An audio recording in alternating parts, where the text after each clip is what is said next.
Sallallahu alaihi wasallam. Ini nikmat besar, nikmat besar. Dan puncak umat Nabi Muhammad itu sekarang. Makanya semua kenikmatan yang ada terbayang di zaman dahulu ada hari ini.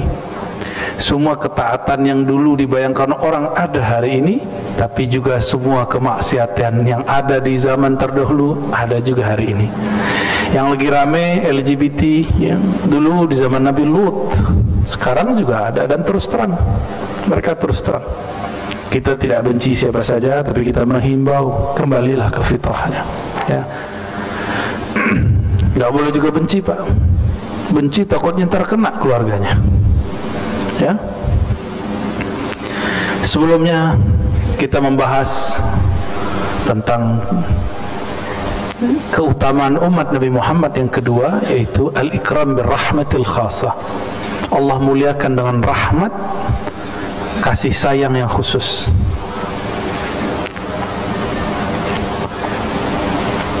Makanya kita banyak dapat rukhsah. Benar ya? Banyak rukhsah hari ini.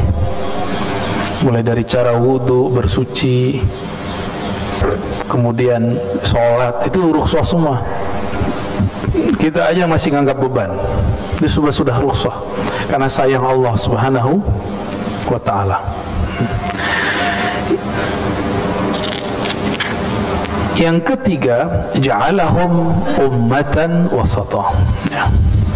Allah jadikan umat Nabi Muhammad sebagai umat wasata. Apa arti wasata? Moderat. Maksudnya moderat apa? Nggak cenderung ke kanan, nggak cenderung ke kiri. Maka kitab Al-Quran itu bukan kitab satu tema, dia semua tema dibicarakan secara imbang. Ya. Di dalam Al-Quran surah Al-Baqarah dikutip oleh beliau, annahum humul ummal wasat wa anhum syuhada 'ala an-nas binasil Quran. Apa ayatnya? Wa kadzalika ja'alnakum ummatan wasata. Demikianlah Allah jadikan kamu umat yang wasata, bukan pertengahan dalam pengertian datangnya di tengah, tapi pendiriannya wasat. Maka agama ini membuat umatnya, ini sifat umat. Jadi umat Nabi Muhammad punya sifat namanya wasatiyah. Ini sifat umat karena disebutkan di situ ja'alnakum ummatan. Kami menjadikan kamu sebagai umat yang wasata. Ada istilah yang diperdebatkan, agama moderat atau umat moderat. Sesuai ayat ini, umat yang moderat. Ya. Untuk apa itu? Litakunu syuhada'a 'alan nas, supaya kamu, kita, ya, syuhada, menjadi saksi terhadap semua manusia yang dahulu sampai hari ini. Wa yakuna ar-rasulu 'alaikum syahida. Begitu juga Rasul di sini Nabi Muhammad sallallahu alaihi wasallam akan menjadi saksi, syahida, ya. Lalu beliau mengatakan, apa buktinya? Zikru hadhil manqabah wal khususiyah, ya. Keutamaan ini, keistimewaan ini Allah buktikan dengan adanya peralihan kiblat. Jadi kiblat tadinya kemana kiblat kita? Al-Aqsa.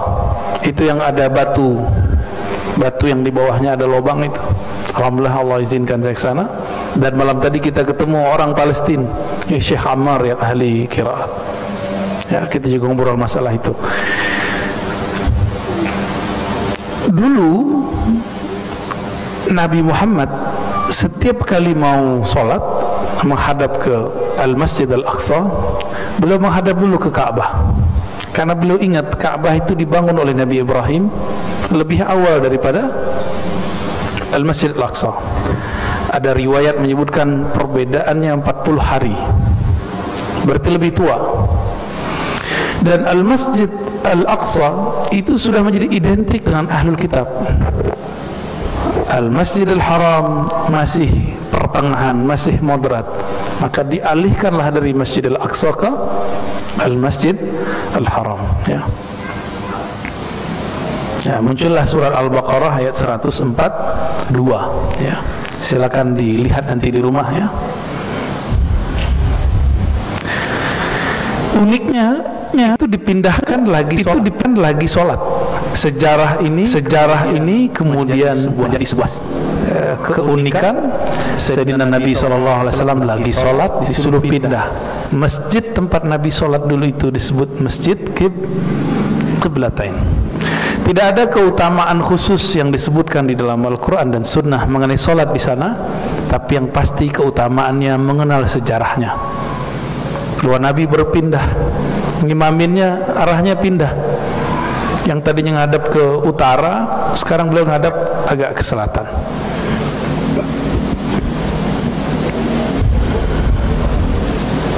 Ya, apa perbedaannya? Al-Masjidil Haram simbol millati Ibrahim Hanifah, simbol dari agama Nabi Ibrahim. Agama Nabi Ibrahim itu Yahudi atau Nasrani? Nabi Ibrahim gimana? Islam? Iya dong pasti. Enggak, dia Yahudi atau Nasrani?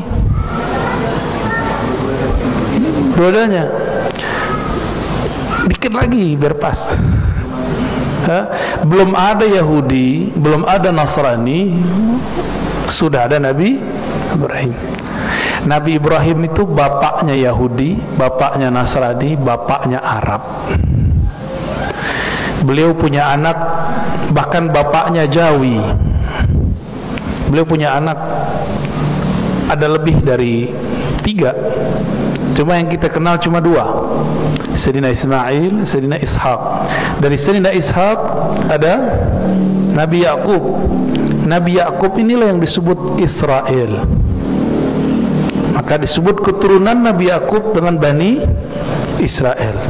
Kenapa muncul Yahudi? Wah, itu banyak lagi kisahnya. Nanti ketika muncul Sayyidina Isa disebutlah Nasrani. Maka Nasrani dan Yahudi itu sama-sama Bani Israel. Dalilnya surat Saf bahwa Sayyidina Isa berkalam kepada Bani Israel.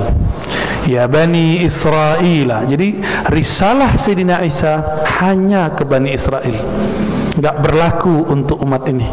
Maka jika ia turun nanti di akhir zaman, dia tidak membawa syariat Nabi Musa atau syariat sendirinya sendiri. Syariat beliau lebur dalam syariat Nabi Muhammad sallallahu alaihi wasallam. Bayangkan, Nabi aja ngikut Pak, nanti jadi makmum, imamnya Imam Mahdi nanti. Beliau sallallahu alaihi wasallam, Nabi Muhammad berkalam, betapa canggih, betapa hebatnya kalian. Nabi Isa turun jadi makmum, imamnya dari kalian. Wa imamukum minkum, imamnya dari kalian. Inilah ketinggian makom wali umat Nabi Muhammad. Maka penutup kewalian umat Nabi Muhammad dari sisi nubuat Nabi Isa, dari sisi umat biasa keturunan Rasulullah habaib itu Al-Imam Al-Mahdi. Makanya saya ulang-ulang Pak, harus hormat kepada para sayyid, para syarif, para habib, karena dari mereka lah nanti Allah pilihkan Al-Imam Al-Mahdi. Itu aja. Maka kemudian kita beranikan menyebutkan sebuah hadis, yang hadis ini disembunyikan lama padahal sudah ada di kitab Sahih Muslim. Enggak mau orang sampaikan. Taraktu fikum tsaqalain, aku tinggalkan kepada kalian 2 hal yang berat, kitab Allah, dan yang kedua bukan sunnah, ahla baiti, ahlu baitki. Di dalam Sunan Tirmizi, ahlu baiti itrati, itrahku. Maka kita cinta kepada semua habaib, cinta kepada semua habaib apapun pergerakannya. Ini kalau nggak ada habaib, negeri ini mungkin nggak islami juga. Namun habaib di negeri ini datang bergelombang. Ada gelombang lebih tua, terus pertengahan, dan yang belakangan ini dari Hadramaut, ya. Dulu banyak ya, sangat banyak. Maka keturunan-keturunan kiai-kiai yang ada di Jawa hari ini, di Banten, itu hampir semuanya keturunan habaib yang lama-lama. Kalau yang sekarang ya, yang dari Hadramaut. Nah, negeri kita beruntung, ini adalah negeri yang paling banyak zuriat Nabi Muhammad sallallahu alaihi wasallam.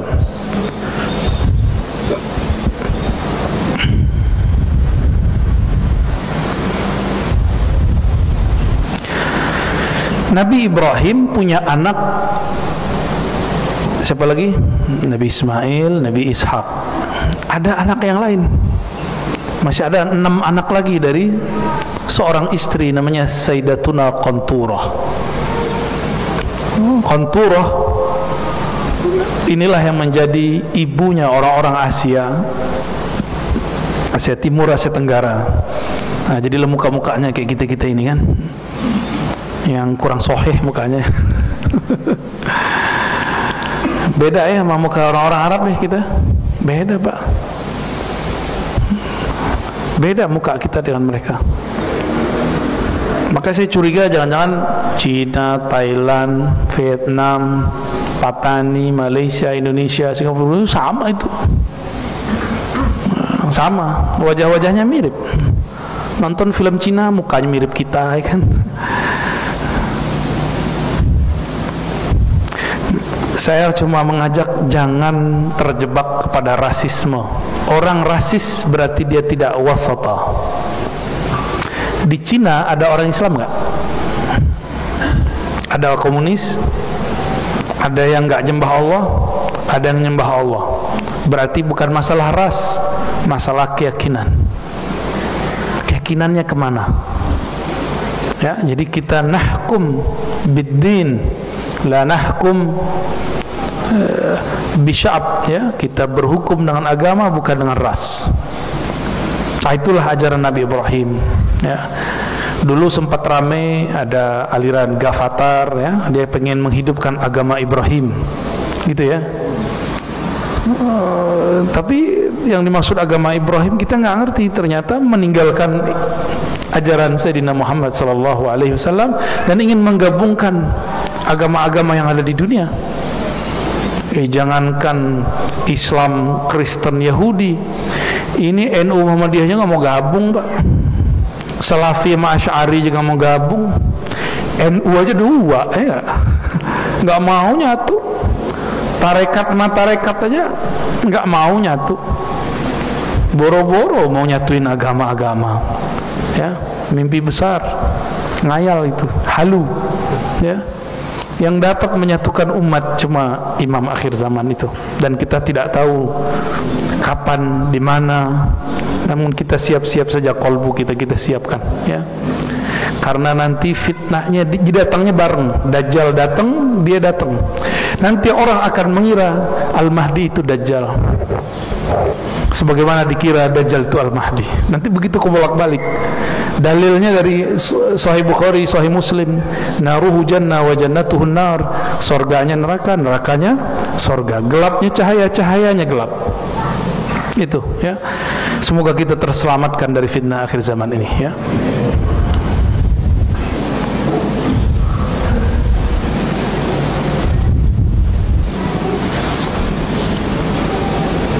Lalu beliau mengatakan simbol daripada moderat dalam Islam itu adalah Al-Quran sendiri yang berbicara banyak hal, ya.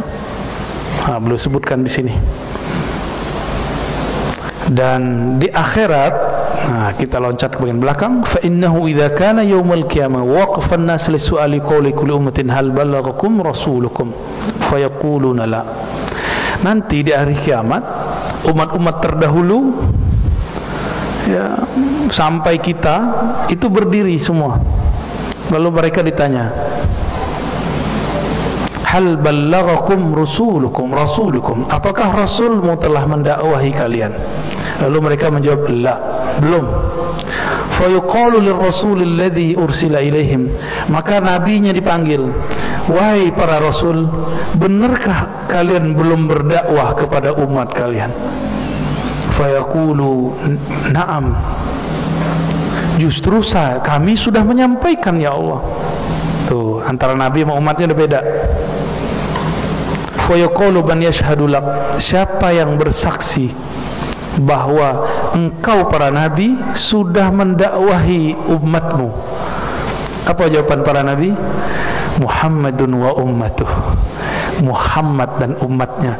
Itulah makna surat Al-Baqarah 143. Litakunu syuhada 'alan nas, supaya kamu jadi saksi kepada semua umat terdahulu.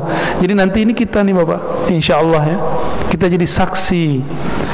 Allah bertanya ke Nabi Isa, ke Nabi Musa, Musa, kata Allah, betulkah sebagaimana yang dikatakan oleh orang-orang ahlul kitab atau orang-orang Bani Israel bahwa kamu belum menyampaikan misi risalahku?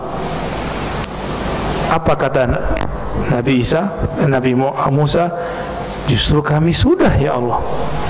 Mana buktinya? Saksinya mana? Saksinya Nabi Muhammad dan umatnya. Jadi kita nanti jadi saksi. Nabi terdahulu minta Nabi Muhammad dan kita sebagai saksinya.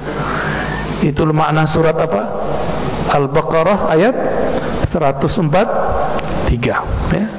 Litakunu syuhada'a 'alan nas, agar kamu sekalian hai umat Muhammad menjadi saksi terhadap umat-umat terdahulu. Nah, ini kita ringkas-ringkas ya. Dan yang keempat, khasais keutamaan umat Nabi Muhammad sallallahu alaihi wasallam, yusur syariatil Muhammadiyah, kemudahan dalam menjalankan syariat Nabi Muhammad sallallahu alaihi wasallam. Apa kata beliau? Syariatuha aisarus syara'i'. Syariat umat Nabi Muhammad syariat yang paling mudah. Wazalika binassil Quran, karena itulah nas dari Quran. Allah mengatakan dalam surah Al-Baqarah 185, nanti dicek di rumah, yuridullahu bikumul yusra wa la yuridu bikumul usra. Allah hanya menginginkan kemudahan bagimu, bukan kesulitan. Maka orang-orang yang berpikir bahwa syariat ini menyulitkan, dia telah menyalahi pemahaman yang Allah turunkan. Dulu saya sering buat daurah kajian zakat. Mohon maaf, itu bapak-bapak, ibu-ibu bertanyaannya gimana supaya nggak kena zakat. Serius Pak, ibu-ibu emas di mana-mana tangannya, bolangnya itu kalau diangkat 3 detik udah turun langsung berat. Kalau nanya, Ustadz, kata orang kalau emasnya dipakai tidak wajib berzakat. Nah, ngeri, jawabannya ngeri. Kita jawab, pas kita jawab dia ngobrol.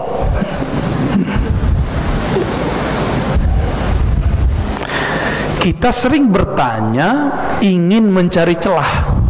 Ini yang nggak benar. Itu nama Bani Israel. Bani Israel ketika nanya dulu, diperintahkan oleh Nabi Yuna Musa, ya, sembelihlah sapi. Padahal semua sapi apa aja kan boleh tuh. Nanya lagi, pengen detail, pengen sebenarnya itu dibatalkan, dipersulit lah. Oh, nggak ketemu Nabi Musa.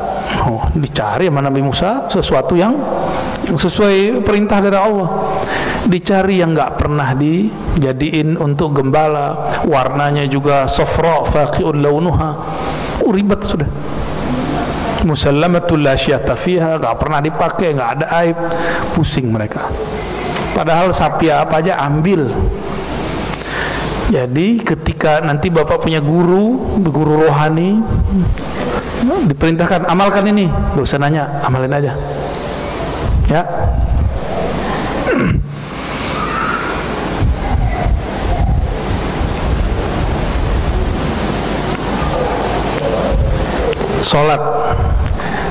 Sholat kita ini sudah paling mudah. Nggak sanggup berdiri, ngapain? Duduk. Nggak sanggup duduk, berbaring. Nggak sanggup berbaring, kita sholatin Pak. Kita salatin nanti, tenang aja.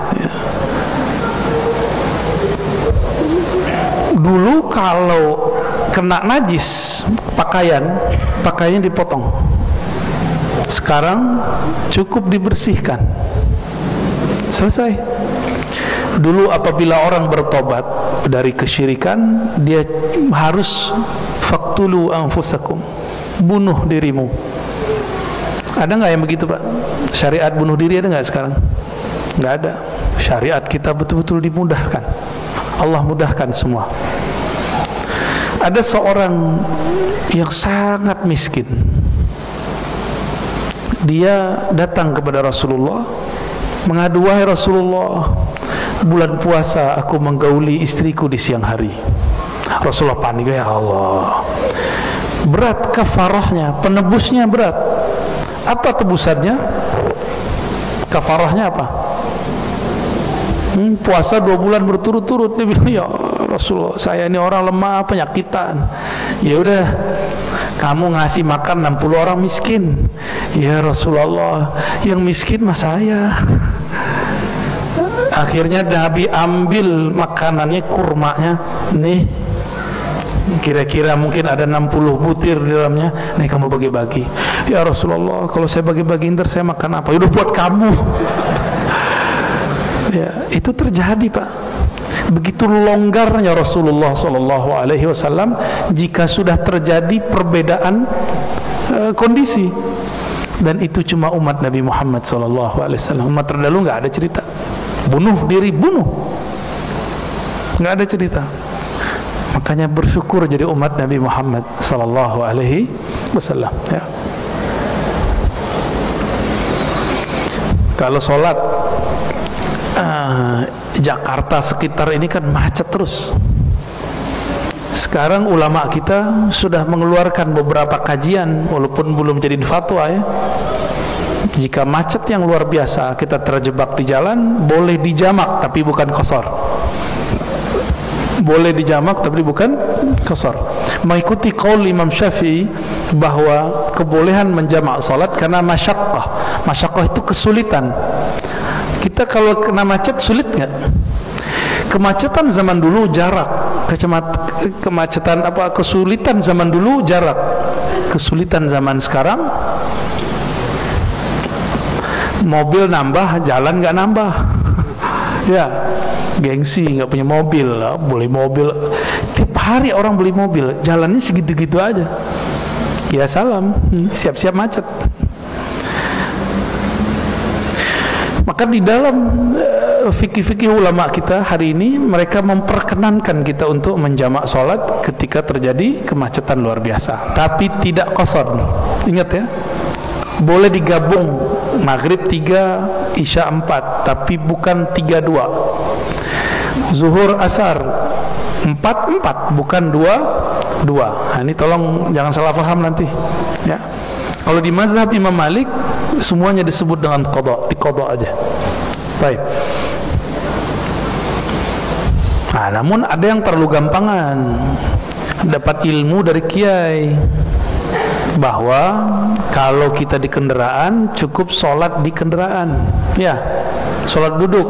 Ingat, sholat wajib tidak sah di atas kendaraan kecuali posisinya pas.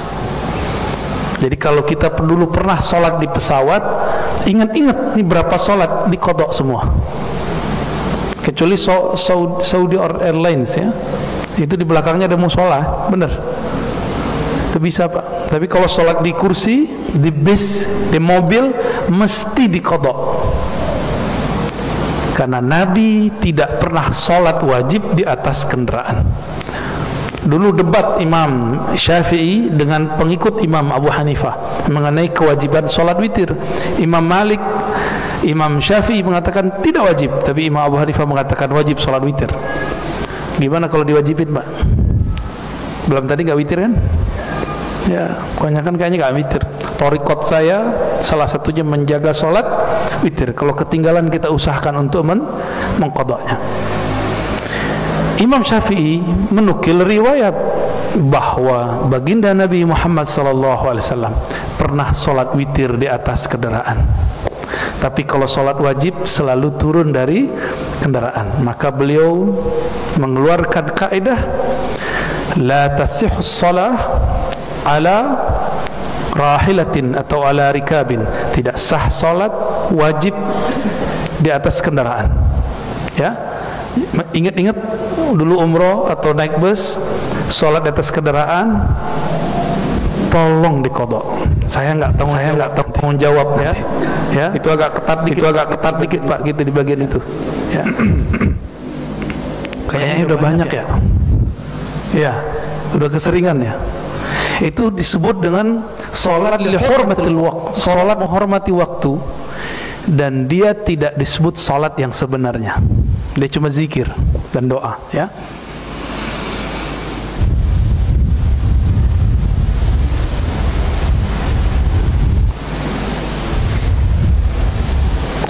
Nabi itu pernah lupa nggak Pak? Pernah. Salah satu berkah umat Nabi Muhammad dibuat lupa dalam sholat. Dalam sholat, bukan lupa dari sholat. Dalam sholatnya beliau ada dua riwayat, satu mengurangi rakaatnya, yang kedua kelebihan rakaat. Dan itu terjadi cuma sekali atau dua kali. Para nabi ini nggak pernah lupa, karena lupa itu dari syaitan. Tapi nisyanul anbiya rahmatun wa barakah, bukan syaitan. Lupanya para nabi itu keberkahan, bukan dari syaitan. Kalau kita lupa seperti yang dikatakan oleh khadamnya Nabi Musa, ya, wa ma ansani, tidaklah aku lupa kecuali karena syaitan yang membuat aku lupa.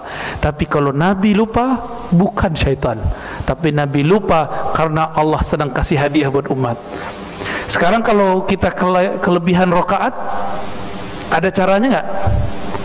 Sujud sawi. Kalau kurang, kita tambah satu rakaat, atau berapa kurangnya kita tambah, nanti kita sujud sahwi. Coba kalau nabi nggak pernah dibuat lupa oleh Allah. Jadi nabi lupa itu syariat.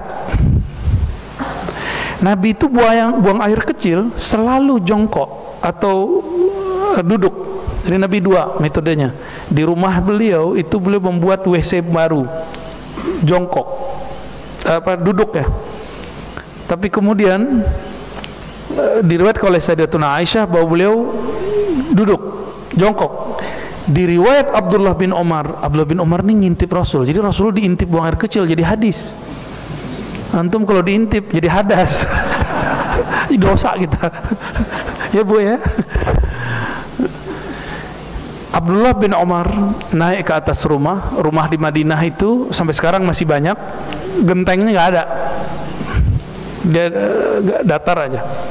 Sekarang baru genteng tuh dari Indonesia tuh dibelinya, ya. Nggak tahu eksportirnya mungkin para habaib juga tuh, ya. Naik ke atas rumah, dilihat Nabi gimana cara buang air kecilnya. Ternyata Nabi buang air kecilnya berdiri. Karena tempatnya sempit, itu banyak sampah. Maka disampaikan oleh Abdullah bin Umar, itu ramai Madinah. Setelah wafat Rasulullah, Abdullah bin Umar buka rahasia itu. Saya pernah ngintip Rasulullah buang air kecil berdiri. Tuh, ngintip dia. Kata Sayyidatuna Aisyah, itu Abdullah bin Umar bohong. Saya nggak pernah nyaksiin Nabi buang air kecil berdiri. Nah, ada dua berita. Satu berita orang di rumah Nabi, satu orang berita di luar rumah Nabi. Maka ketika dua berita ini nyampe, dua-duanya sebenarnya dapat diterima. Tapi biasanya orang-orang ngotot, nggak ada. Dia nggak tahu, dibilang nggak ada. Jadi sekelas Sayyidatuna Aisyah itu nggak salah ketika ngomong, saya nggak pernah lihat. Bener ya kalau beliau ngomong? Karena memang di rumah Rasulullah beliau selalu menggunakan kursinya atau jongkok. Itu Rasulullah. Maka yang dia katakan, demi Allah saya tidak pernah melihat Rasulullah buang air kecil kecuali jongkok atau duduk. Abdullah bin Umar cerita, ya itu kan di rumah, sedangkan di luar lain cerita. Begitulah ilmu. Banyak kiai sekarang ngomong nggak ada itu, kan banyak sekarang ya yang bantah Pak Hashim kali gitu juga. Pakai sudah sering digituin orang, nggak ada itu. Dia nggak tahu, dia bilang nggak ada. Cukup katakan saya tidak tahu. Ahsan. Karena mengatakan la adri itu separuh ilmu. Itu petuah Imam Malik, Imam Syafi'i, imam yang lain. Engkau bilang saya nggak ngerti bab itu, selesai. Ini kajian yang sudah kita tutup, salah satunya kajian tentang ma'rifatur ruh. Ini guru saya bilang dari banyak mursyid nih. Dulu kan diperintah buka, kita buka. Sekarang perintah tutup, tutup. Saya kan diperintah aja sama guru-guru kita, masyayikh kita, mursyid kita. Kalau nggak kamu buka, siapa lagi yang buka? Gitu. Sekarang tutup, ya tutup. Maka mau nanya tentang ruh, saya nggak akan jawab. Muka gimana juga jawabnya, saya nggak akan jawab. Ya, memang sudah diperintahkan. Kalau orang bilang nggak ada itu, ya dia nggak tahu, nggak ada masalah. Ya, nah beruntunglah yang sebelumnya ikut kajian, ya ma'rifatur ruh. Ya cuma sedikit Allah izinkan buka, dan saya cuma diberikan juga sedikit dari yang sedikit itu. Dan malangnya sekarang sudah ditutup lagi, ya. Nggak boleh pas saya bahas-bahas itu lagi ntar, ya. Jadi tolong jangan tanya-tanya masalah kajian ruh dulu. Ntar kita ngaji-ngaji begini aja kita, ya. Bismillah, insya Allah.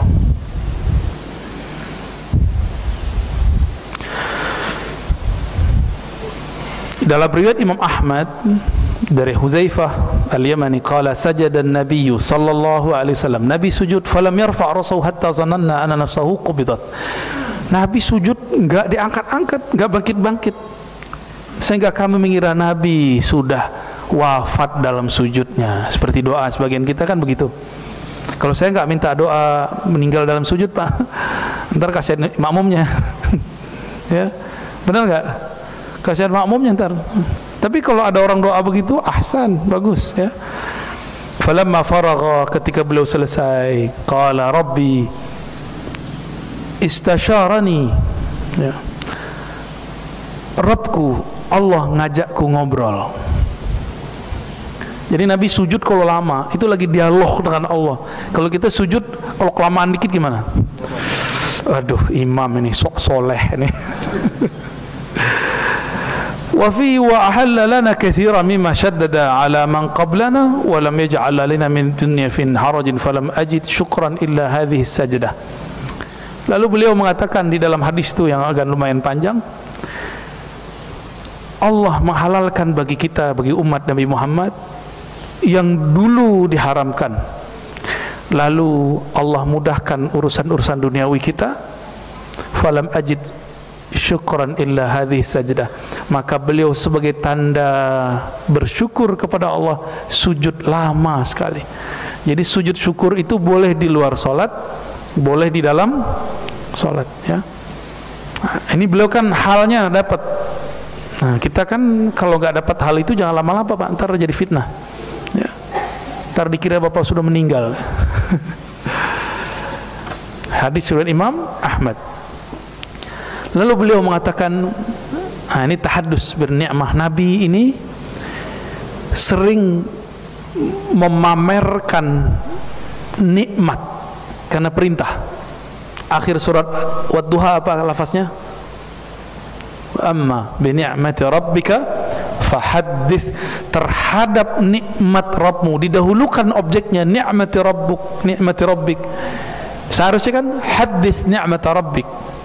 Sekarang objeknya dimajukan, berarti serius terhadap nikmat Allah yang sangat besar. Ceritakanlah, menceritakan bahwa ini kebaikan Allah, bukan karena ini turun ke kita, tapi karena Allah lah yang maha baik. Nah, Nabi Muhammad sallallahu alaihi wasallam, ya, yaftakhiru bihadhihi ni'mati tahaddusan min ni'matillah. Begitu kata Sayyid Muhammad, Abu Yasid Muhammad Alawi Al-Maliki. Nabi berbangga untuk masalah ini. Apa kata beliau? Inni bu'istu bisamhatil hanafiyyah. Aku diutus dengan samhah. Samhah itu kelapangan, hanifiyah dengan kelurusan. Betul-betul gampang. Syariat kita udah gampang sekarang. Ya. wa yusi bidzalika bu'utsahu wa rusulahu yaqulu basyiru wa la tunaffiru wa yassiru wa la tu'assiru. Ketika beliau mengutus Abu Musa al-Asy'ari, Sayyidina Ali, Muaz bin Jabal, sahabat-sahabat diutus keluar, itu dikasih 4 kalam. Basyiru, jangan bikin umat takut. Jadi kajian akhir zaman kita nggak boleh bikin rusuh. Kajian akhirat kita nggak boleh bikin umat putus asa. Harus bikin mereka tambah dekat kepada Allah, tambah semangat. Ini tipis-tipis ya. Yang kedua, wala tunaffiru, jangan buat mereka lari dari agama. Ini prinsip untuk para dai. Yang bikin lari biasanya apa? Yang membebani. Jadi dai-dai killer ya, sok-sok galak, guru-guru galak itu di sekolah aja. Jangan di majelis. Di majelis yang penting orang nyaman. Nah, tadi saya dapat cerita dari Kiai Abdul Rahman, Allah yarham, waliullah Gusmi ya, qaddasallahu sirrahu, ketika mengganti nama majelisnya Zikrul Laila menjadi Zikrul Ghafilin, yang diundang bukan gambus sama hadroh, pak bukan. Yang diundang apa? Grup band. Akhirnya orang-orang yang lalai itu, yang suka nyanyi ini dan itu, ikut ngaji. Bernamalah kajiannya Zikrul Ghafilin, peringatan bagi orang-orang yang lalai. Kontroversi saat itu. Aneh gak Pak? Pengajian yang diundang artis-artis band dari Surabaya. Tuh, orang-orang begitu lebih maju dari zamannya. Nah, sekarang kan saya sempat berani ya bawa beberapa orang-orang band itu ya, kita sejajarkan di depan untuk kajian hikam waktu itu. Ya, sekarang ya skip dulu kajian hikamnya yang malam-malam. Dulu juga jam 2 maka namanya Zikrul Laila, zikir malam, diganti Zikrul Ghafilin, dimajuin jamnya. Sama, kajian hikam kita sebelumnya jam 12 malam, sekarang ditutup dulu Pak. Dan anehnya kita kajian selama pandemi. Alhamdulillah baiknya orang-orang yang ngurusin negeri ini nggak pernah itu pengajian kita dibubarin. Padahal yang ikut ngaji nggak pakai masker Pak. Dingin-dingin, Masya Allah. Ya, ini negeri betul-betul banyak rukhsah di dalamnya, tinggal syukurnya yang banyak ya. Itu yang kedua. Yang ketiga apa? Yassiru, permudah yang kamu ajarkan, jangan dipersulit. Nah, inilah dibutuhkan kecerdasan rohani dan intelektual bagi seorang guru dan dai, ulama, ngajar umat. Jangan dipersulit. Torikoh itu kan wirid zikir. Zaman dulu belum ada handphone Pak, belum ada handphone. Saya buat khalwat 10 hari dulu, mau ditarik handphonenya takut kabur pulang. Ya udahlah, kasih izin buka handphone jam 5 sampai maghrib. Kita buat khalwat dulu, itikaf, zikir khafi, zikir qalbu. Ini udah dari pandemi sampai sekarang saya belum buat lagi. Maka kita buat suluk from home, khalwat, suluk, latihan rohani tapi dari rumah. Kok dibuat? Kerja aja dari rumah ya, masa latihan rohani tidak bisa dari rumah ya. Mungkin sudah ada yang ngamalin beberapa ya. Alhamdulillah, itu berkah itu insya-Allah. Nah, yassiru, jadi harus butuh namanya tajdid. Tajdid itu revisi. Setiap masa itu ada metode yang cocok untuk masa itu. Sama-sama namanya zikir Naqsyabandiyah, tapi metodenya harus berubah. Sama-sama Qadiriyah, sama-sama Syaziliyah, tapi harus ada cara yang beda dengan dulu mas sekarang. Di zaman dulu ada nggak kerjaan berangkat pagi pulang sore ngantor, ada nggak? Nggak ada. Zaman dulu nggak ada. Sekarang ada, maka harus disesuaikan metodenya dengan zaman sekarang. Sama-sama torikohnya disebut torikoh A, tapi cara pengamalannya sudah dimudahkan, disebut tajdid. Dan mujaddid itu akan ada di setiap 100 tahun. Begitu dalam hadis Imam Abu Daud ya. Barangkali ini zamannya sudah mulai dekat, zaman tajdid ya. Wala tu'assiru, jangan persulit. Nah, ngaji, baru ngaji udah ngomong sunnah bid'ah, sulit nggak otak kita? Ya, itu mempersulit, Pak. Kajian mengenai diagnosa suatu hukum atau menjelaskan jenis suatu amalan ini sunnah bid'ah, itu otoritas para ulama. Makanya saya katakan tadi di Masjid Puri ya, Puri Cinere, semua orang berhak ngomong agamanya, tapi yang berbicara mengenai hukum agamanya cuma ulama ahli hukum. Gitu. Silakan komentar apa saja. Tapi kalau sudah masuk ke wilayah-wilayah yang ada otoritasnya, jangan sembarangan komentar. Ya. Sebagaimana kita nggak sembarangan mendiagnosa orang punya penyakit, harus datang ke dokter.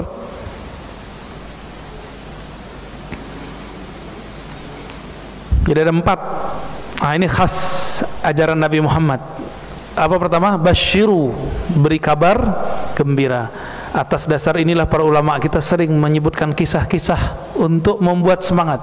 Yang kedua, wala tunaffiru, jangan bikin orang kabur, jangan persulit. Jangan ngomong begini lagi, begini saya belajar dulu, kamu kalau nggak senang ya sudah pergi sono. Nah, jangan gitu lagi Pak, ngomong zaman sekarang. Ini zaman layar sentuh. Tuh. Zaman udah layar sentuh. Zaman dulu pakai apa Pak layarnya? Layar tancap. Sudah beda zamannya. Maka kita nggak boleh lagi saklek kayak dulu. Yang penting anak-anak muda mau ngaji. Saya juga masih muda Pak. Oke, masih muda kan? Nah, jenggotnya masih hitam. Alhamdulillah. Wahadhil qaidah. Nomor 3, yassiru, taisir, dimudahkan. Yang keempat, tidak mempersulit ya. Disinilah muncul revisi dalam metode. Syariat tidak boleh direvisi, tapi fikih boleh direvisi. Apa bedanya? Syariat dari Allah, pemahaman terhadap syariat boleh berubah, tapi syariatnya tidak boleh berubah ya.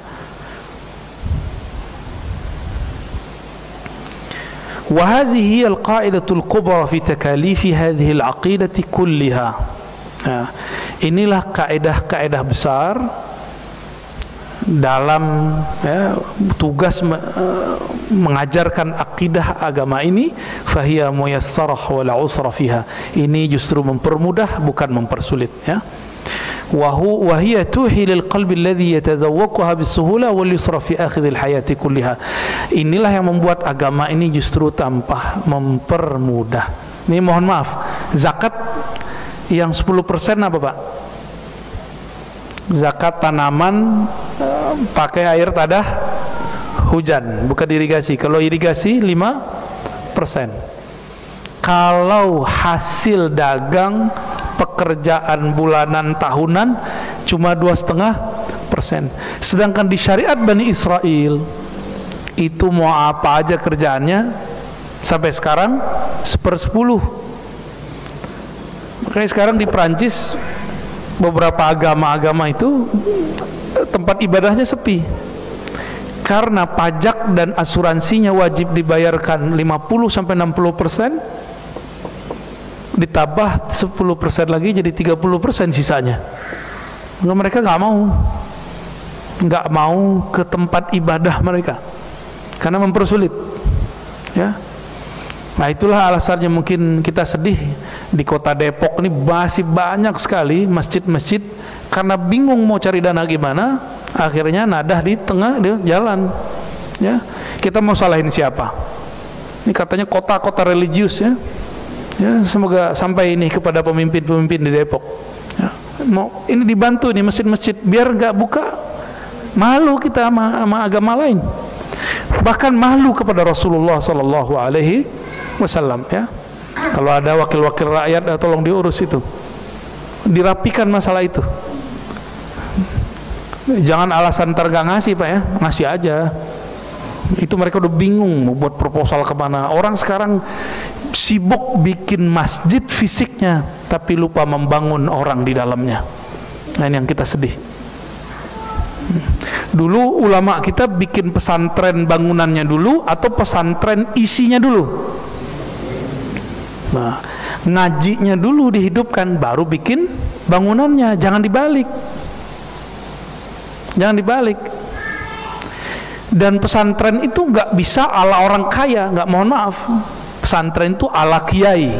Kiai dapatnya gimana, cara-caranya, dia akan menjalankan itu. Saya berulang-ulang kali menyampaikan, ini banyak sekali kawan-kawan kita yang Allah berikan harta berlebih, nggak percaya sama kiai, malah curiga sama kiai. Dia bilang, ini ngomong ke saya, Pak, ntar kasih sama kiai itu turun ke anaknya. Ya salam, itu tuduhan yang luar biasa itu. Tapi kalau di Jawa, keberlangsungan pesantren emang ke anak. Kalau nggak ada sistem itu, udah hancur Pak pesantren. Saya orang Sumatera Barat. Di Sumatera Barat, karena tradisi turun ke anaknya kurang, jadi kalau anaknya tidak alim, nggak dihormati di sana. Ada yang sekampung sama saya, maka banyaklah pesantren-pesantren dulu ratusan ribuan. Kalau ada seorang peneliti pendidikan di sana, kampus aja ada 3.000 dulu di sana. Belum lagi pesantren, tarbiyah, ya, surau-surau kajian kitab. Karena orang tidak menghormati turun ke anak, karena kecurigaan tinggi atau apa, saya nggak tahu, wallahu alam. Gimana nih Dato, ini penghulu sana nih, bener, habis Pak, habis. Itulah cara Allah penjaga pesantren di Pulau Jawa, dari kiai turun ke anaknya atau ponakannya. Ramai juga itu Pak, kayak perang-perang zaman-zaman dulu, konflik-konflik di kerajaan, sampai ke masalah laundry aja ramai itu ntar. Tapi itu dinamika biasa, nggak masalah. Yang penting pesantren jalan terus, konflik-konflik keluarga itu biasa, masalah cuan biasa, ya. Dulu kiai-kiai kita bangun ruhnya dulu, baru bertahap bangun fisiknya. Maka siapa yang punya kelebihan harta, ya ngobrol sama kiai, ngobrol sama syaikh, ya. Jangan buat konsep-konsep sendiri. Dibuat bangunan, ada kubah-kubahnya, nih pesantren. Nah, itu namanya bangunan seperti pesantren. Bapak udah pernah ke tempat Abuya Muhtadi? Ayahnya Abuya Dimyati. Saya ziarah ke sana, tapi belum sempat ketemu dengan Abuya Muhtadinya, tapi ziarah ke ayahanda beliau. Itu pesantren gak ada kubah-kubahnya Pak. Apa namanya, rumah-rumah kecil, pondok-pondokan itu, pendopo bahasa Jawa. Nah, obong, ajib. Kiai tinggal di tempat begitu, nggak ada Pak, yang gitu nggak ada, nggak ada kubah-kubahnya. Tapi siapa aja pemimpin di negeri ini pasti datang ke situ. Jenderal di mana aja datang ke situ. Kira-kira muliaan mana Pak? Ya, yang memimpin siapa sebenarnya? Nah, ini yang luar biasa, ya. Kita baru saja pekan lalu, ya, 2 minggu lalu, ya, dari Abah Lutfi, Habib Lutfi, pemimpin Sayyidul Mursyidin, ya, pemimpin para mursyid. Itu nggak ada pesantren, majelis aja, majelis kanzus sholawat. Masya Allah, itu orang datang, pengen sekedar ketemu, melihat beliau, karena yang beliau bangun cinta kepada Rasul Sallallahu Alaihi Wasallam. Ya, kita beruntung punya orang-orang begitu. Itu menteri-menteri, koordinator datang pakai helikopter, ketemu bentar, pulang ke Pekalongan Pak. Ya, jadi ternyata mau jadi orang hebat tuh nggak mesti di Jakarta, ya. Ya bisa di mana-mana. Jadi jangan salah konsep kita. Dan saya juga tinggal di Jakarta kok Pak, ya, saya tinggal di Depok Pak. Nanti kalau ditinggalnya ke sana, ya itu lain cerita, ya. Wallahu a'lam bishawab. Taib. Ini Bapak Ibu yang makan Allah, salah satu kelebihan yang Allah berikan kepada kita sebagai umat Nabi Muhammad, bahwa syariat ini dimudahkan oleh Allah Subhanahu wa taala. Saya mengajak ini, silakan dibaca itu, ya. Alhamdulillahillazi ja'alana min ummati sayyidina Muhammad. Coba baca, alhamdulillahillazi ja'alana min ummati Sayyidina Muhammad. Terima kasih ya Allah yang telah menjadikan kami umat Nabi Muhammad. Al-Fatihah.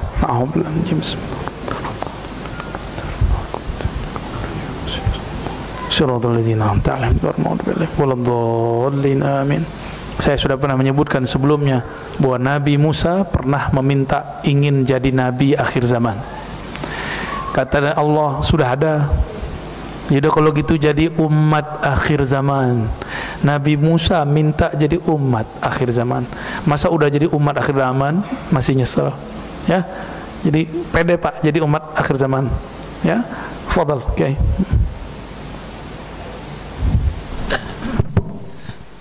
Baik, terima kasih kepada Buya yang telah memberikan ilmunya untuk kita semuanya. Dan sebelum kita tutup, seperti kebiasaan kita ada berikan kesempatan Bapak Ibu untuk menyampaikan, mungkin karena sudah ada titipan juga Buya ini.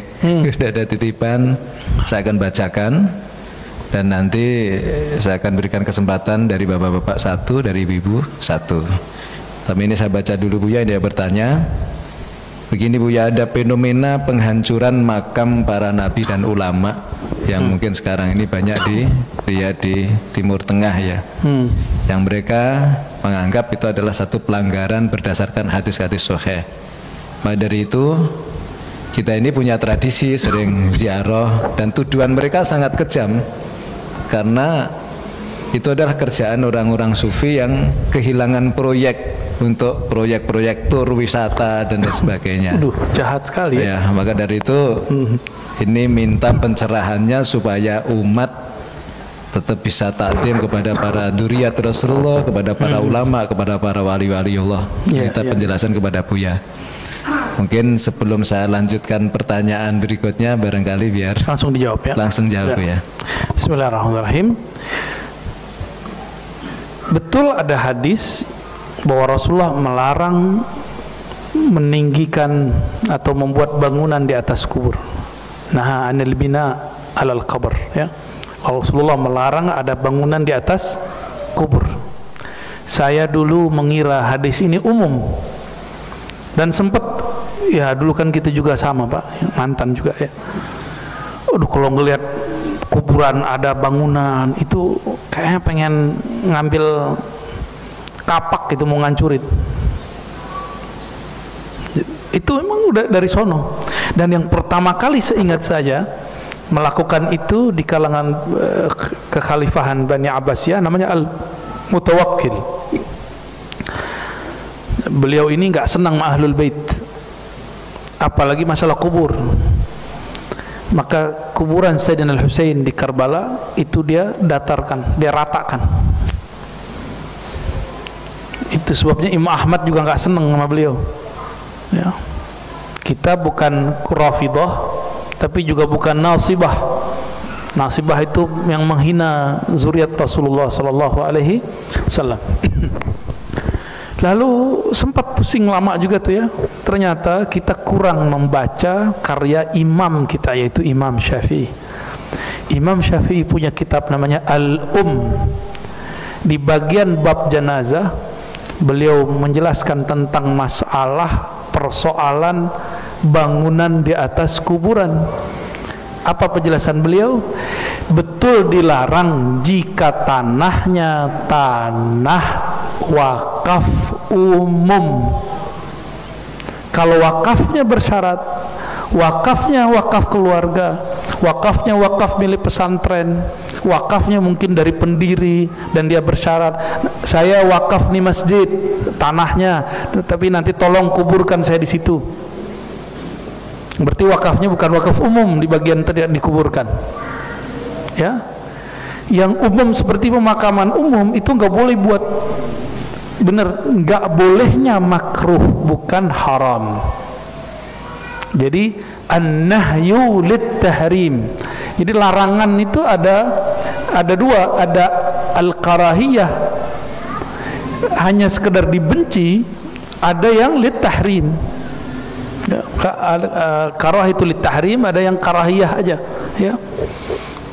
Mendekati kepada keharaman, ada yang biasa aja.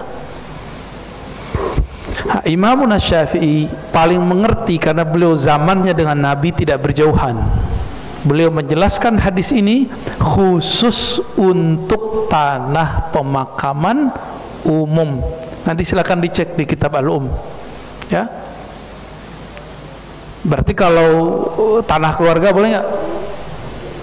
Dulu yang bangun-bangun ma'had, pesantren, masjid-masjid itu mereka yang punya, dan mereka bikin syarat, saya wakaf, tolong kuburkan saya di situ. Itu udah wakaf khas namanya, bukan wakaf umum. Yang umum tidak boleh. Secara bukan tidak boleh haram, tapi tidak boleh makruh. Lebih kurang begitu, ya. Lalu bagaimana dengan fenomena penghancuran? Mereka gagal faham. Mereka gagal faham. Tadi Al-Mutawakkil pertama buat, lalu diteruskan terakhir oleh kelompok-kelompok yang muncul di Najd, ya, kelompok Wahabiyah, dan ini dicatat dengan baik oleh Sayyid Ahmad Zaini Dahlan, ya, yang dia tulis bukunya Fitnatul Wahabiyah, lalu kitab Ar-Raddu 'alal Wahabiyah. Itu luar biasa, Pak. Direkam dengan baik apa saja yang dilakukan oleh kelompok Wahabi. Dia bunuh ulama, dihancurkan kubur-kuburan, dia tuduh orang ziarah itu syirik, suuzon nama umat, suuzon nama umat, ya. Kita baca, ngeri benar. Kita baca kemudian buku Syekh Saleh Fauzan, kitab dia diajarkan sekarang di pesantren-pesantren di Indonesia. Ini yang mengkhawatirkan saya. Apa kata dia? Bahwa para sufi itu adalah ubadul kubur, penyembah kubur, kuburiyun. Ini tuduhan, masya Allah, berbahaya. Ini sangat berbahaya. Ada yang kuburiyun di sini, sarkup, sarjana kubur. Ini wajahnya sih kayaknya cenderung begitu nih. Bau jenazah, ya. Tapi ada satu hal yang saya dapat dari kubur, lainul qalb, kelembutan hati. Maka dapat dipastikan orang-orang yang keras itu emang jauh dari kubur. Ntar dia dikubur aja akhirnya gitu, baru beres dia. Belum dikubur dia akan keras terus, Pak, karena jauh dari kuburan. Lalu para ulama kita, ya, Syekh Said Mamduh punya kitab judulnya Ahkamul Kubur. Itu kitab paling bagus mengenai masalah kubur. Sudah ada PDF-nya kali, Kiai, nanti bisa dibahas. Nanti kita bedah di sini kalau mau, ya. Hukum-hukum mengenai kuburan biar sah jadi kuburiyunnya, ya. Biar kuburiyun yang bersanad gitu, ya. Kubur itu Rasulullah itu, masya Allah, ternyata beliau kalau ziarah bukan hanya siang, ziarahnya tengah malam, Pak. Ada yang berani ziarah tengah malam? Nah, alhamdulillah, gelap loh, Pak.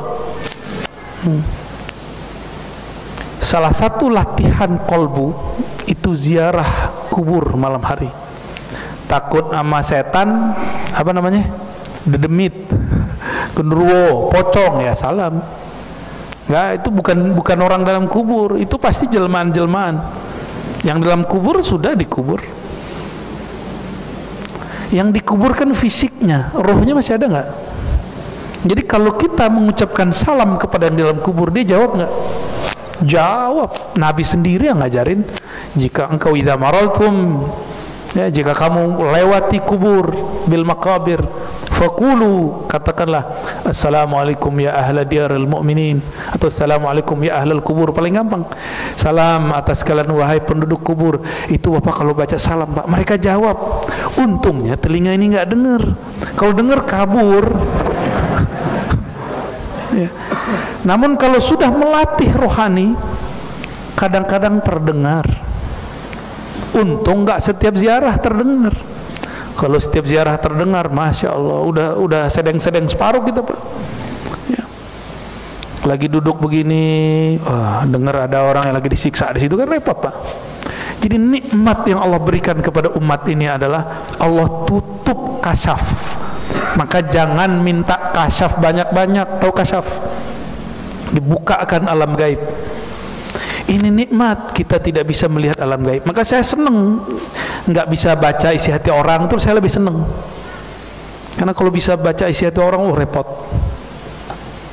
Jadi plong, cuek bebek. Orang mau punya ilmu santet, ilmu apa, saya cuek aja Pak. Salaman, itu kan macam-macam. Ada yang mindah-mindahin ilmu aneh-aneh lewat salaman. Kita cuek aja, husnuzan. Dengan husnuzan Allah jaga. Insya Allah. Nah, kita kalau kosong, mau diapa-apain juga nggak ada masalah. Tapi kalau sudah suuzon, ngeliat tatapan mata udah capek. Wah, aku punya ilmu nih, repot tar. Taib. Jadi gitu ya. Terjawab? Sudah. Terjawab ya. Jadi yang tidak boleh yang mana? Kuburan umum. Kalau kuburan wakafnya wakaf khusus, apalagi tanahnya tanah milik keluarga besar mereka, ya boleh-boleh aja. Itu semua yang wali-wali besar kita lihat di Pulau Jawa, di Uzbek, di mana-mana, itu semua tanah mereka atau tanah muridnya dulu.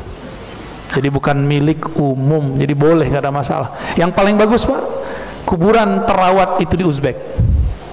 Semoga ada masa kita ke sana ya. Insya ziarah ke silsilah Naqsyabandiyah dan silsilah Imam Bukhari. Semoga nanti ada masa ke sana. Insya Allah. Ini bukan travel, ini bukan ya. Ngajak ziarah. Ya, top. Baik, terima kasih. Bapak-bapak, ada satu orang mungkin yang mau bertanya kepada Buya. Oh, baik. Assalamualaikum warahmatullahi wabarakatuh, Bu ya. Mungkin di luar tema Bu ya. Mungkin zaman sekarang kan kita pembayaran lewat e-commerce ya Bu ya. Ada GoPay, misalnya sebut namanya, ada GoPay, OVO segala macam. Itu hukumnya apa ya Bu ya? Saya masih ada bilang goror atau apa segala macam. Mohon penjelasan Bu ya. Assalamualaikum warahmatullahi wabarakatuh. Assalamualaikum. E-commerce atau sejenisnya ya.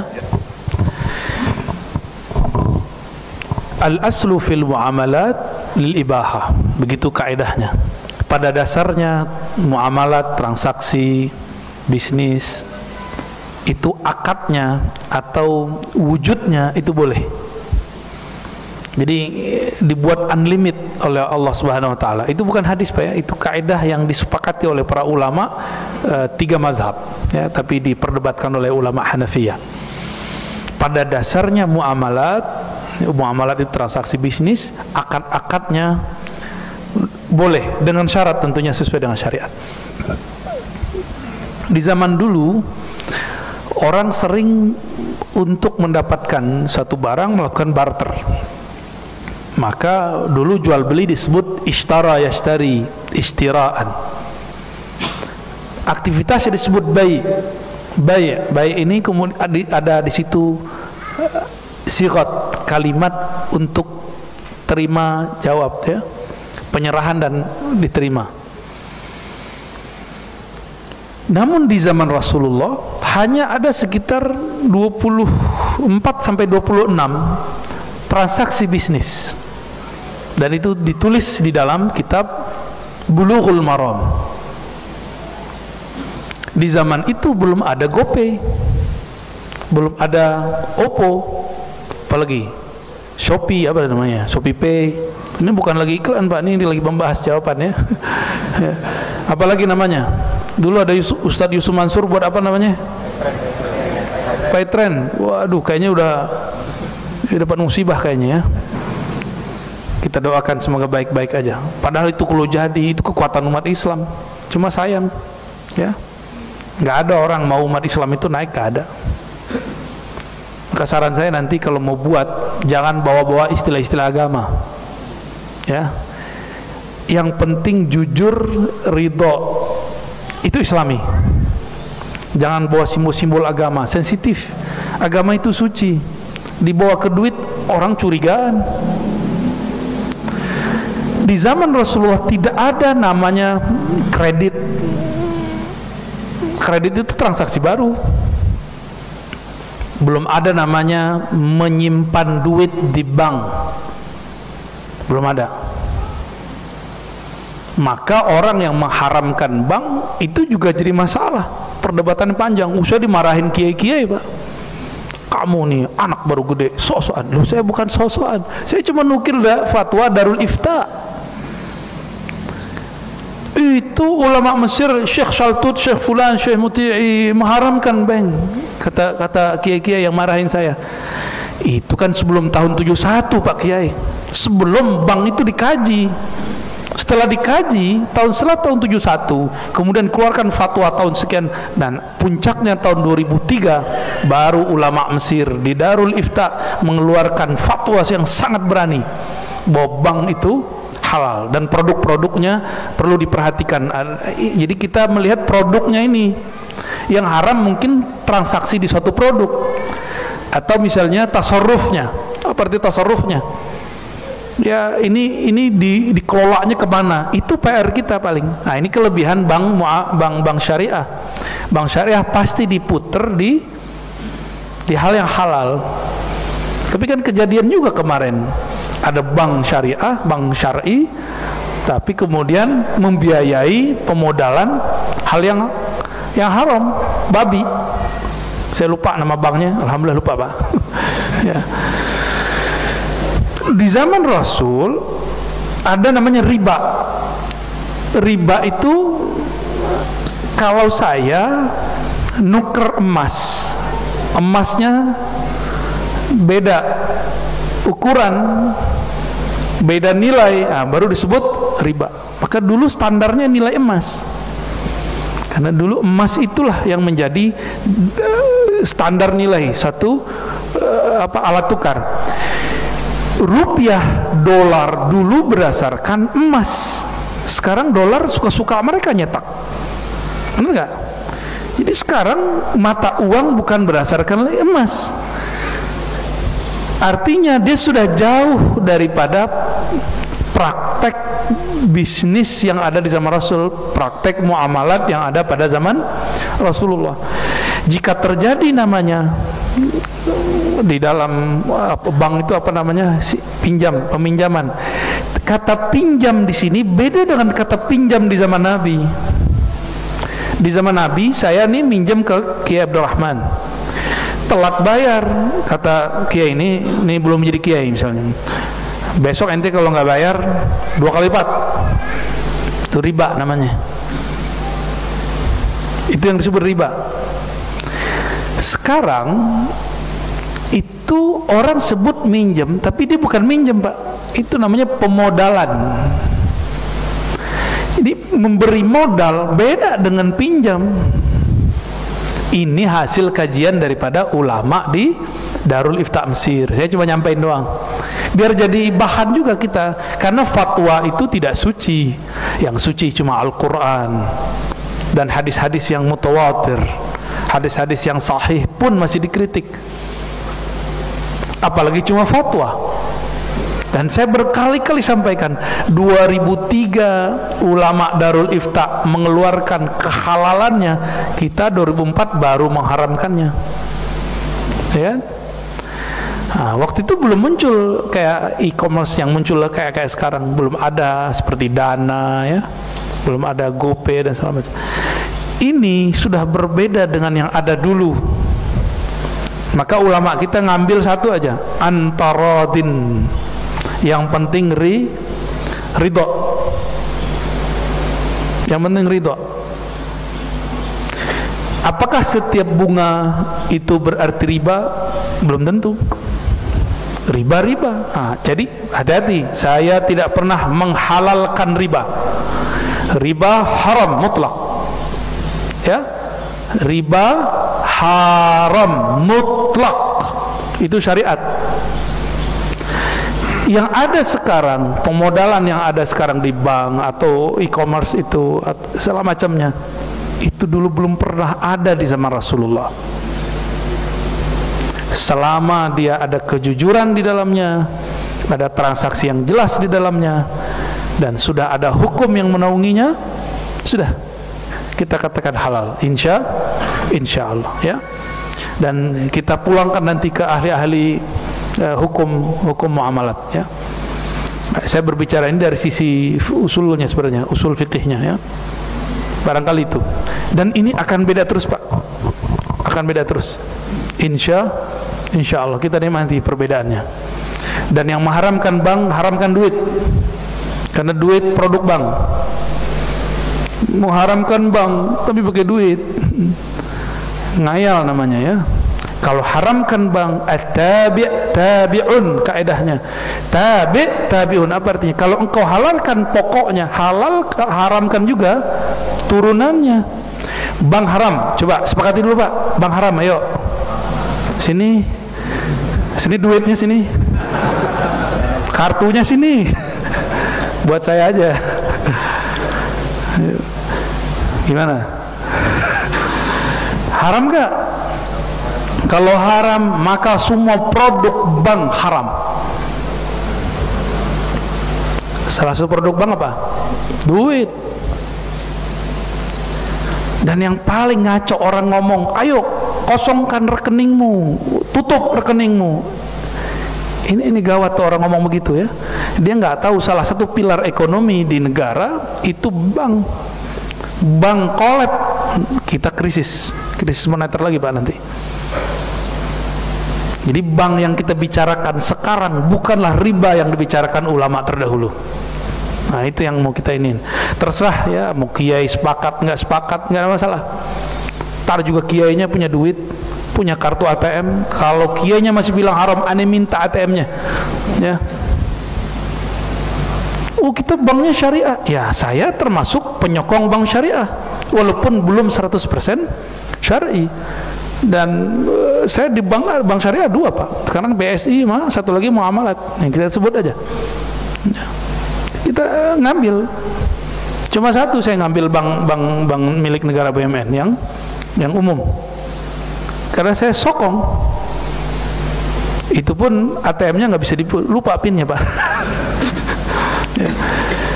Ala kulli hal teman-teman semua, sahabat-sahabat semua, buka pikirannya. Ya, jangan kemudian menyamakan istilah dulu dengan sekarang, itu beda jauh. Baik, ini panjang Pak, nanti kita bahas lebih kencang lagi ya. Tafadhal. Baik, mungkin satu ibu-ibu mohon dibantu mic-nya. Satu terakhir karena sudah 1,5 jam ya. Baik, insya Allah nanti bulan depan kita lanjutkan. Bismillahirrahmanirrahim. Assalamualaikum Buya. Assalamualaikum. Izin bertanya, ini kebetulan saya berbisnis dari rumah Buya. Saya ingin bertanya bagaimana hukum Islam, aturan-aturannya untuk wanita yang berbisnis. Lalu kemudian bertanya lagi, bagaimana Buya biar hati kita ini selalu istiqomah ingat sama Allah dan Rasulullah, dan amalan apa yang harus kita lakukan setiap hari. Terima kasih. Wassalamualaikum warahmatullahi wabarakatuh. Perempuan berbisnis yang paling cepat teringat siapa? Sayyidatuna Khadijah. Bahkan di zaman Rasulullah ada seorang perempuan dicerai suaminya atau ada yang meninggal suaminya, dia harus menghidupi keluarganya. Ya, maka dia kerja di tempat bekerja. Ada yang kerjanya di ladang, ada yang kerjanya di mana, di pasar. Itu mereka kerja. Lalu bagaimana dengan hukum fikih yang menyebutkan kalau perempuan yang sedang iddah ya tidak boleh bersolek segala macam? Maksudnya itu yang tabarruj jahiliyah. Tabarruj ini kan 2, tabarruj jahiliyah, bergaya-gaya jahiliyah, buka aurat ya, pakaiannya yang enggak senonoh gitu. Itu maksudnya. Sedangkan kalau masih layak, masih patut, masih enggak ada masalah, enggak ada masalah. Dia tetap bekerja. Misalnya suaminya meninggal, dia PNS. Dia cuma berduka berapa hari, ya harus berangkat lagi, tetap pakaiannya pakaian biasa. Tapi saya punya dosen dulu, suaminya meninggal, dosennya wajahnya lumayan. Selama iddah itu dia emang nggak pakai make up sama sekali. Itu pilihan dia, itu pemahaman dia. Tapi kita juga punya seorang bunyai, alim juga, beliau tetap pakai tapi yang pantas, sekedar merawat wajahnya. Ya. Nah, silakan diikuti mana yang pas ya. Jadi untuk perempuan yang berbisnis, lakukan terus ya. Apalagi sekarang berbisnis bagi umat akhir zaman sangat mudah, semuanya ada di genggaman. Benar ya. Bagaimana dengan interaksi lawan jenis? Interaksi lawan jenis selama tidak terjadi ikhtilat. Ikhtilat ini terbagi 2, ada ikhtilat yang haram, ada yang ikhtilat yang mubah. Ikhtilat yang halal ini sekarang ini ikhtilat juga, cuma sono akhwatnya, sini ikhwannya. Ketika di pasar, ikhtilat nggak? Ikhtilat, tapi kan tidak kemudian seperti di bar. Nabi SAW ketika beliau diundang pernikahan disambut oleh perempuan, hadis Bukhari dan Muslim. Perempuan yang nyambut, berarti ada ikhtilat. Ikhtilat gitu, yang nyambut perempuan, tapi ikhtilatnya yang mubah. Perempuannya tutup aurat, ya mereka sopan, mereka juga pengen ketemu Rasulullah kok. Gitu, yang pantas aja, yang pantas. Jadi jika emang harus bertemu lawan jenis, lakukan sepantasnya, semaklumnya. Ya. Dan kita sudah tahu batas-batas itu semua. Dan yang terakhir mengenai bagaimana cara istiqamah agar ingat Allah dan Rasulullah SAW. Untuk istiqamah itu bahasa Arab artinya berusaha menuntut diri supaya tetap qiyam, teguh, dan itu butuh bimbingan, nggak mungkin sendiri. Jika tidak punya guru mursyid, maka carilah teman komunitas yang mereka punya kesepakatan untuk beramal satu amalan. Jika tidak punya, maka lihatlah orang-orang yang mengkritik kita, musuh-musuh kita, karena musuh itu kadang lebih mengerti aib kita daripada kawan. Ya, kalau nggak ada juga ya ke laut aja ya. Ya, itu caranya supaya istiqomah ingat Allah Subhanahu wa taala. Tapi cara paling cepat itu berguru, bermursyid. Carilah mursyid di mana aja. Ya. Dan cara untuk ingat Rasulullah, ini paling indah. Pelajari sunnah Nabi harian mulai dari bangun tidur sampai tidur lagi. Ini pesan dari salah satu guru kita, Al-Habib Ali Al-Jufri. Awal datang ke Indonesia, datangnya ke Depok. Ya, saya ketemu di Depok, di salah satu hotel dulu. Dan ada acara ya, semacam Stadium General, dan kita mendengarkan dan kita minta ijazah dari beliau. Dijelaskan beberapa riwayat hadis Nabi SAW, dan beliau mengajarkan masalah jika engkau ingin bertemu Rasulullah atau ingin dekat ingat kepada Rasulullah, maka pelajarilah adab-adab Rasulullah dari awal bangun sampai tidur lagi. Maka seakan-akan kita akan melihat nur Nabi di mana saja. Ya. Kalau saya tambahkan, jadi guru saya salah satunya yang mengijazahkan Thariqah Syaziliyah, aurat-auratnya, maka amalan wirid Syaziliyah kita di Ribat itu kita ambil dari beliau. Jadi yang menuduh saya bahwa saya tidak ada ijazah Syaziliyah, ya itu biarin aja dia menuduh ya. Saya dapat ijazah auratnya. Untuk khalwat, untuk talqin zikir kita menggunakan Thariqah Naqsyabandiyah, Khalwatiyah, Qadiriyah. Itu yang diijazahkan dan ijazahnya ada ya. Tapi untuk Syaziliyah kita dari Syekh Abdul Rahab Nazari. Apa kata beliau kepada kami? Sebenarnya alam semesta ini adalah pancaran dari nur Nabi Muhammad SAW. Maka kamu memandang ke siapa saja, ke benda apa saja, di situ ada nur yang memancar. Inilah kalam Abu Abbas Al-Mursi, gurunya Ibnu Athaillah As-Sakandari. Apa kata beliau? Jika aku tidak memandang Rasulullah sesaat saja, aku kafir. Karena beliau memandang kemana aja, di situ dia lihat ada nurnya Nabi Muhammad sallallahu alaihi wasallam. Ini cara pintas. Kalau yang Al-Habib Al-Jufri, amal, adab dari awal bangun sampai tidur. Kalau Syekh Abdul Rahab An-Nawari, apa kata beliau? Pandanglah semuanya terpancar dari nur Nabi Muhammad sallallahu alaihi wasallam. Nanti lain waktu kita bahas tentang nur. Kajian Nur Muhammad masih boleh. Ya. Yang enggak boleh kajian Ma'rifatur Ruh. Ya, Nur Muhammad masih diizinkan. Insya Allah itu saja kajian kita pada duha ini. Semoga Allah memberkahi siapapun yang hadir. Mohon maaf seperti biasa, tidak usah salaman ya. Semoga majelis ini diridhoi oleh Allah, direstui Rasulullah, disayangi oleh wali-wali Allah. Al-Fatihah. A'udzubillah. Bismillahirrahmanirrahim. Ar-Rahmanir-Rahim. Maliki yaumiddin. Iyyaka na'budu wa iyyaka nasta'in. صراط الذين أنعمت عليهم غير المغضوب عليهم ولا الضالين آمين. سبحانك اللهم وبحمدك أشهد أن لا إله إلا أنت أستغفرك وأتوب